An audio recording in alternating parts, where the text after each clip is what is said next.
Hello everyone, welcome to शिक्षा treasure. आज हम अपनी इस वीडियो में समास के बारे में पढ़ेंगे। समास जो टॉपिक है वो क्लास 9th के लिए है। तो सबसे पहले हम जानेंगे कि समास है क्या, इसके भेद कितने होते हैं और किस प्रकार के जो प्रश्न है वो परीक्षा में पूछे जाते हैं। तो सबसे पहले बात करते हैं हम समास क्या है। देखिए, समास जब दो शब्द ऐसे रहते हैं और दोनों के बीच में आपस में ऐसा घनिष्ठ संबंध रहता है, जब ये दोनों मिल जाते हैं तो जो नया शब्द बनता है वो अर्थ वाला ही होता है।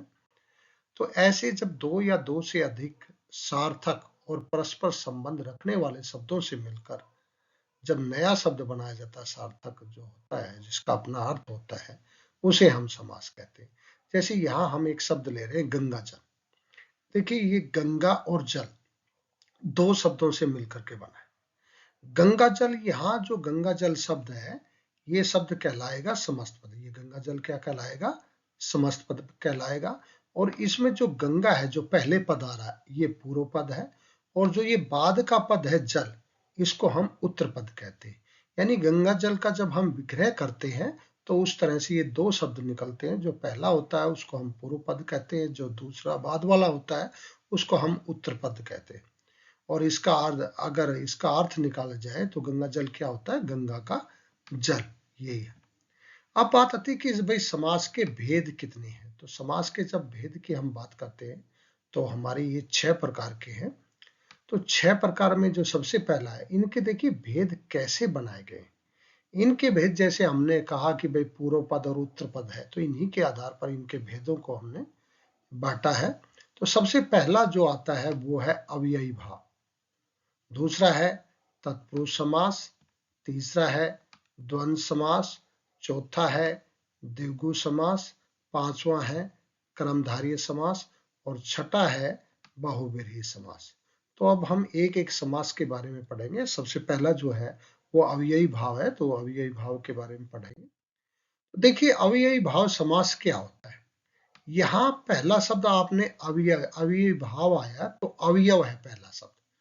तो देखिए, इस समास का जो पहला पद है वो अव्यय होगा और इसे हम अव्ययी भावी समास कहते हैं, जिसका पहला पद अव्यय होगा। दूसरा ध्यान रखना, इसमें जो प्रधानता है वो पहले पद की होती है। जो जैसे मैंने कहा था कि इनके भेद जो है वो पदों के आधार पर है, तो इसमें पहला पद प्रधान होता है, ये ध्यान रखना है। और इससे जो समस्त पद बनता है, जब मिला करके हम पहले पद और दूसरे पद को मिला करके जो पद बनाते हैं, समस्त पद बनाते हैं, वो भी जो है एक अवयव की तरह ही काम करता है, अवयव की तरह। जैसे यहाँ प्रति है और दिन है, दो शब्द है। प्रति जो है यहाँ अव्यय है और दिन जो है वो शब्द है। अब ये जब दोनों मिलते हैं तो यहाँ प्रतिदिन बन गया। प्रतिदिन का मतलब होगा एक दिन, उसके बाद दूसरा, ऐसे दिन के बाद दिन चलते हैं। तो यहाँ प्रतिदिन जो है ये समस्त पद कहलाएगा। और जो ये दो हमने किए, प्रति और दिन, ये इसके हमने विग्रह किए थे। जो दिन दिन के शब्द के हिसाब से बनना है तो ये इसके विग्रह। जैसे यहाँ कुछ हमने शब्द लिए हैं और उनके विग्रह करके बताए हैं कि वो कौन, ये समास तो हमने नाम बता ही दिया कि अव्ययी भाव है। तो अव्ययी भाव के यहाँ हमने कुछ उदाहरण लिए। सबसे पहले है आजन्म। आजन्म क्या होता है कि भाई जन्म जब हुआ है उससे लेकर के अब तक चल रहा है कार्य, वो होता है आजन्म। ठीक है। इसके बाद है यथाशक्ति। यथा मतलब जैसी और शक्ति मतलब ताकत, यानी जैसी ताकत चाहिए, जैसी शक्ति चाहिए उसके हिसाब से, यानी शक्ति के अनुसार इसका विग्रह। फिर है निडर।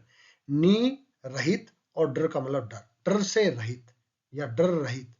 रातों रात, देखिए रातों रात मतलब रात ही रात में कार्य जब चलता है तो कहते रातों रात कार्य किया।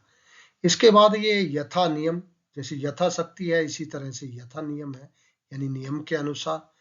ऐसे ही साफ साफ है तो बिल्कुल साफ, साफ साफ करो कहो तो बिल्कुल साफ कहो। भर पेट है, भर का मतलब भरना, पेट का मतलब भरना, तो पेट भर के, भर पेट। इसके बाद गली गली है, जैसे साफ साफ है ऐसे गली गली है तो प्रत्येक गली है। गली का मतलब एक गली के बाद दूसरी गली, दूसरी गली, ऐसे चलते रहो तो गली गली। दिनों दिन, जैसे रातों रात था इसी तरह से दिनों दिन है तो दिन ही दिन में। फिर है प्रतिवर्ष है। प्रति का मतलब हरेक और वर्ष का मतलब वर्ष, यानी प्रत्येक वर्ष में। इसके बाद आमरण। आमरण तो मरण का मतलब मरना और आ का मतलब तक, यानी मरने तक। आमरन अनशन पर बैठ गए, जब तक जीवित है जब तक वो अनशन करेगा, कहते हैं। इसके बाद है निसंदेह। निसंदेह, नी का मतलब रहित और संदेह का मतलब संदेह, यानी संदेह से रहित, संदेह रहित, इसे इसका विग्रह है। फिर है घर घर। घर घर का मतलब प्रत्येक घर, और हर घड़ी मतलब घड़ी घड़ी, प्रत्येक घड़ी। तो ये कुछ शब्द थे। अब हम आगे चलते हैं दूसरे पे। तो दूसरा हमारा जो समास है वो है तत्पुरुष समास। देखिए, हमने अब यही में कहा कि पहला पद प्रधान होता है। तत्पुरुष की जब हम बात करते हैं तो इसमें दूसरा पद प्रधान होता है, उत्तर पद, या दूसरा पद जो हम बोलते हैं, दूसरे पद को उत्तर पद ही बोलते हैं। और इसका जो पूर्व पद है वो गौण होता है, यानी वो प्रधान नहीं होता, प्रधान तो इसका उत्तर पद ही होता है, तो इसको हम तत्पुरुष समास कहते हैं। एक ये बात ध्यान रखना कि इसका जो पूर्व पद है वो विशेषण का कार्य करेगा, और उत्तर पद जो है वो विशेष्य है। क्योंकि विशेषण क्या होते हैं? जो संज्ञा सर्वनाम की विशेषता बताते हैं, और विशेष्य वो होते हैं जिनकी विशेषता बताई जाती है। जैसे यहाँ हमने उदाहरण दिया दही बड़ा। दही और बड़ा दो शब्दों से मिलकर के बना है, यानी दही में डूबा हुआ बड़ा, जो खाने का होता है तो वो दही के अंदर डूबा रहता है, वो बड़ा। अब जब हम तत्पुरुष के भेद की बात करते हैं, देखिए तत्पुरुष के भेद की बात करें, कारक हमने पढ़े हैं कि कारक 8 होते हैं। तो ये कारकों के नाम के आधार पर ही इसके भेद है। पहला हम छोड़ देते हैं कर्ता वाला, और आखिरी संबोधन वाला वो छोड़ देते हैं। बाकी जो 6 कारक है उनके आधार पर तत्पुरुष के भेद है, और एक जो आएगा वो नए तत्पुरुष आएगा। देखिए यहाँ हम एक के बाद एक पढ़ते जाते।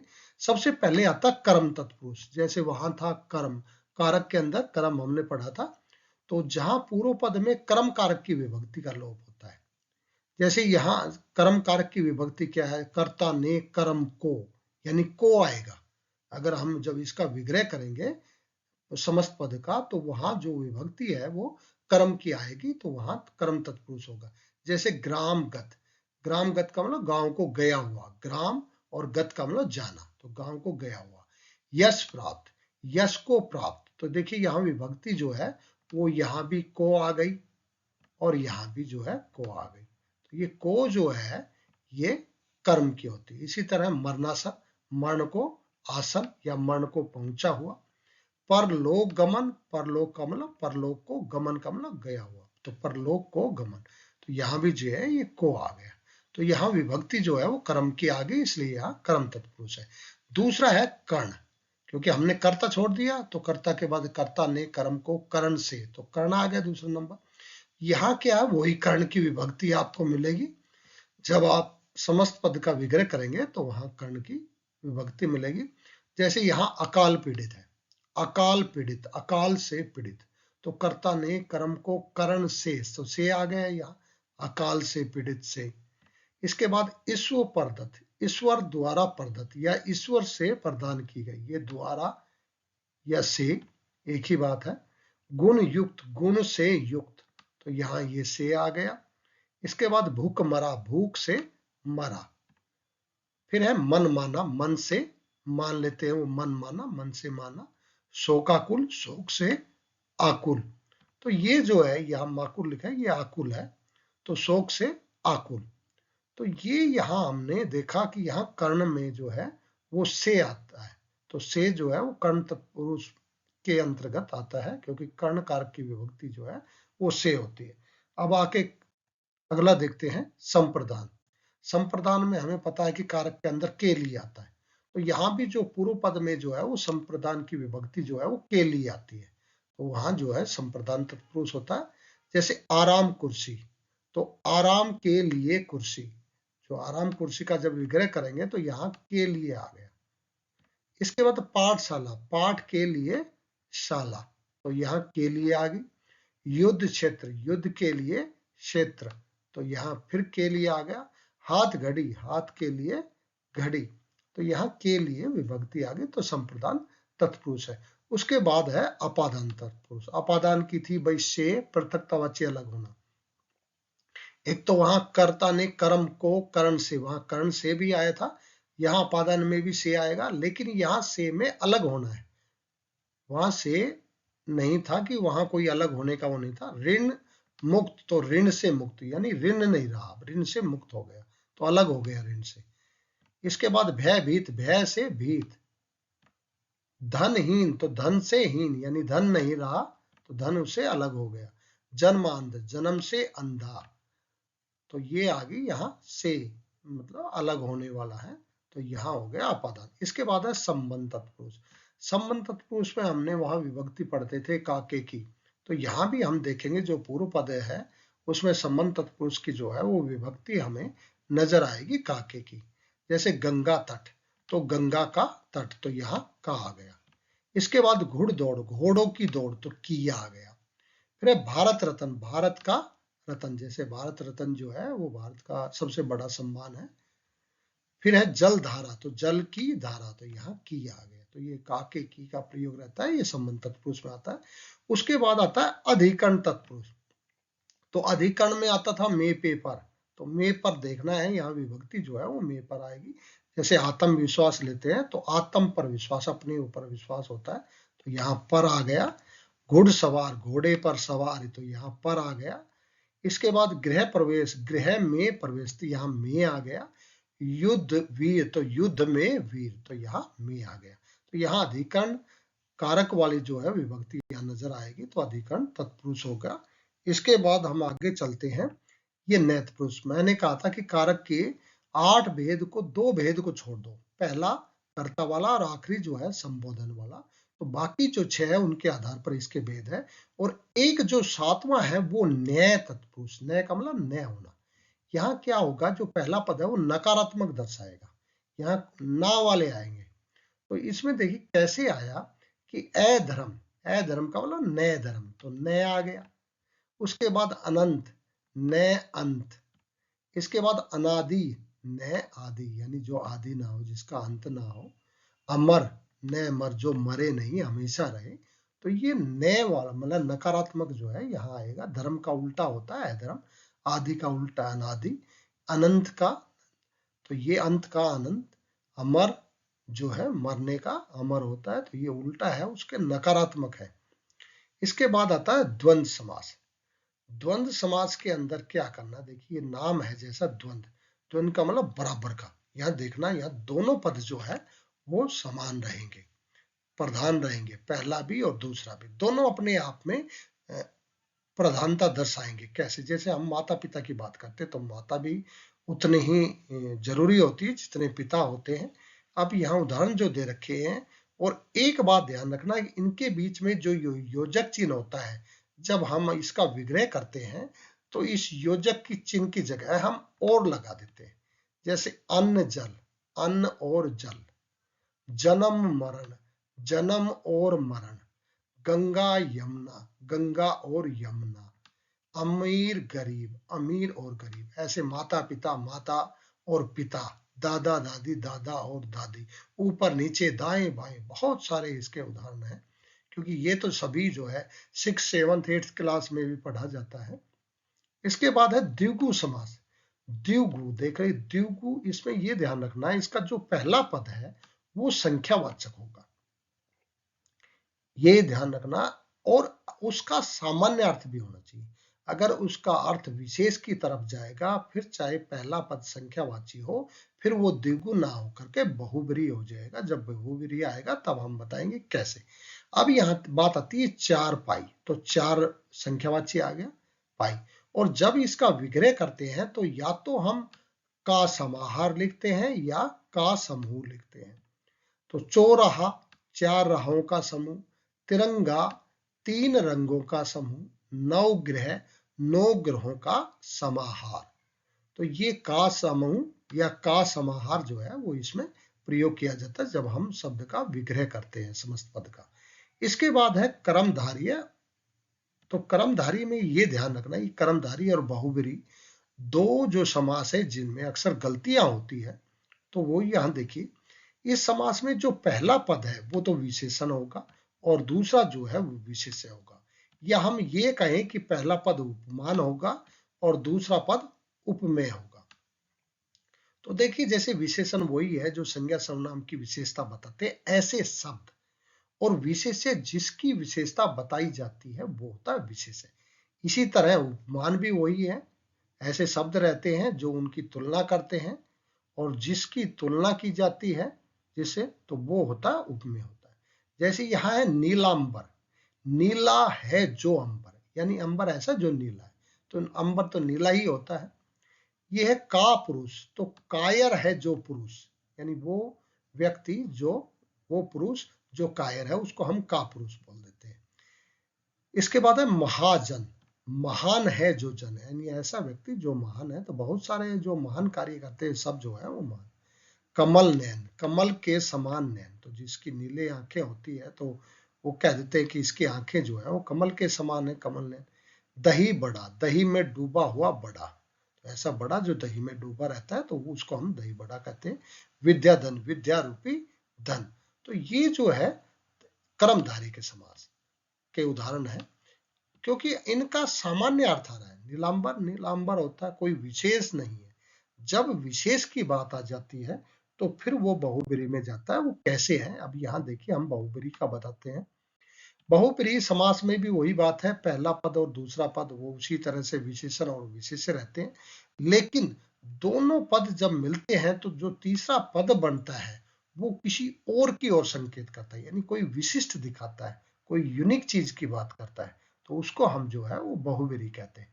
जैसे यहाँ देखिए कुछ हमने उदाहरण लिए गए हैं। यहाँ ये समस्त पद है कन फटा, कन फटा का मतलब जिसका कान फटा है, तो यहाँ कान फटा तो ये किसका, वैसे नहीं, तो कन फटा किसको कहते हैं हम, ऐसे व्यक्ति रहते हैं जो सुन इधर की ली और उधर, इधर से सुना और उधर से चला गया, जिसके लिए सभी समान होते हैं, यानी फकीर व्यक्ति होता है जिसको इस दुनियादारी से कोई मतलब नहीं रहता। गजानन, गज जैसा आनंद है, यानी हाथी जैसा शरीर जिसका, तो गणेश को है, क्योंकि गणेश के जो है वो हाथी का जो सूंड लगा हुआ था, तो उसी का शरीर की बात की जाती है। निशाचर, निशा का मतलब रात और चर का मतलब चरना, यानी रात में विचरण करने वाला। हम कहते हैं कि राक्षस जो है वो रात्रि में, देखते हैं हम महाभारत के युद्ध में भी राक्षस जो है वो रात्रि जब होती थी तभी आते थे, जैसे घटोत्कच जो आया था उस समय की बात है। इसके बाद गोपाल, गोपाल हमें पता है कि गोपाल किसको कहते हैं, श्री कृष्ण को कहते हैं, गो का पालन करने वाला।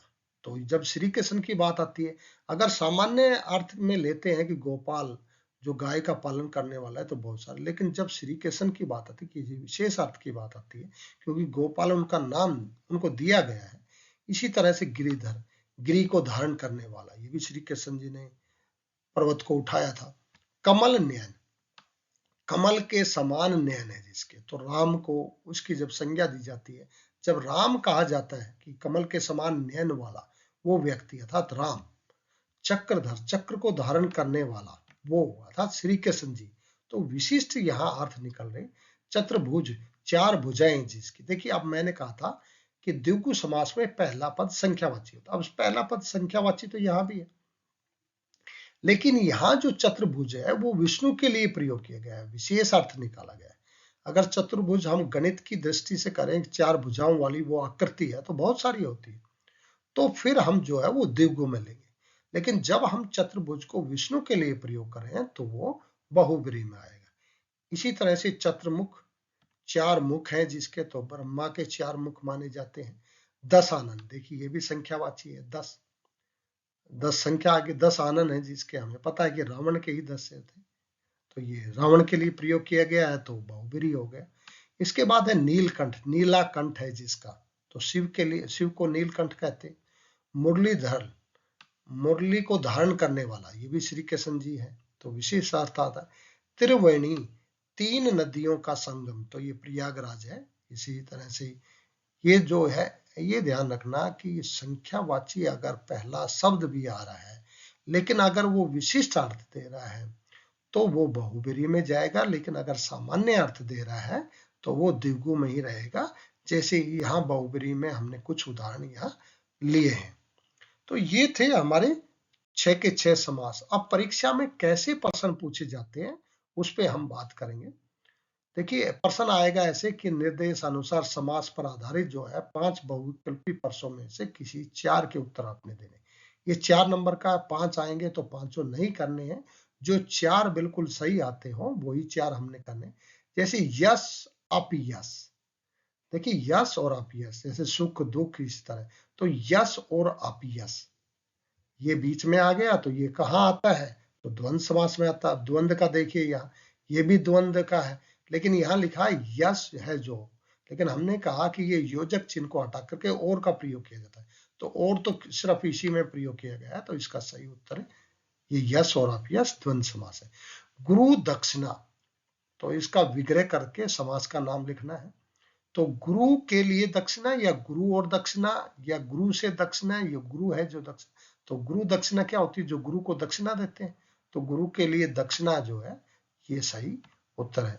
और ये भी ध्यान रखना, के लिए आ गया तो तत्पुरुष है, ये द्वंद्व नहीं है, यहाँ तत्पुरुष है लेकिन से वाला है तो से नहीं, के लिए आता है, तो ये दो ऑप्शन तत्पुरुष वाले में देखना, तो जहां के लिए आया वो सही उत्तर।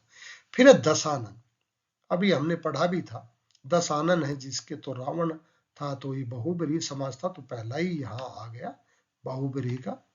इसके बाद है आजन्म, तो आजन्म क्या था, जन्म भर, वहां पढ़ा था कि जो जन्म भर कार्य करता है, जन्म से लगातार कार्य करता रहता, तो आज जन्म जन्म भर, तो आज के जन्म नहीं, तो जन्म भर दो में है, यहाँ जन्म भर है कर्मधारी, लेकिन जन्म भर हमने पढ़ा था कि आ ये किस में आता है, ये अव्ययी भाव में आता है, क्योंकि आ जो है वो अव्यय है। इसके बाद है मुख चंद्र, मुख चंद्र का मतलब चंद्र के समान ऐसा मुख वाला, तो मुख और चंद्र नहीं हो सकता, मुख जैसा चंद्र नहीं है, चंद्र रूपी मुख है, मुख रूपी चंद्र, तो चंद्र रूपी मुख जो है, क्योंकि चांद जैसा मुख होता, मुख जैसा चांद नहीं होता, और ये जो है फिर कर्मधारी है। तो ये थे जो परीक्षा में प्रश्न कैसे पूछे जाएंगे, तो उनको कैसे आपने देखना है उनमें से, तो सभी समास अगर आपको आते होंगे अच्छी तरह से, तो आपको ये करने में दिक्कत ही नहीं आएगी, आप आसानी से कर पाएंगे। तो हमने अपनी इस वीडियो में जो है समास, समास के भेद और सभी समास के भेदों पे प्रकाश डाला कि कैसे आप उनकी पहचान करेंगे, कैसे उसका विग्रह किया जाता है, तो इन्हीं सभी बातों को हमने आज की अपनी वीडियो में बताया है। तो आप अगर इस वीडियो को अच्छी तरह से देखेंगे और थोड़ा सा मनन करेंगे, तो आप समाज से संबंधित हर प्रश्नों के उत्तर दे पाएंगे। Thank you.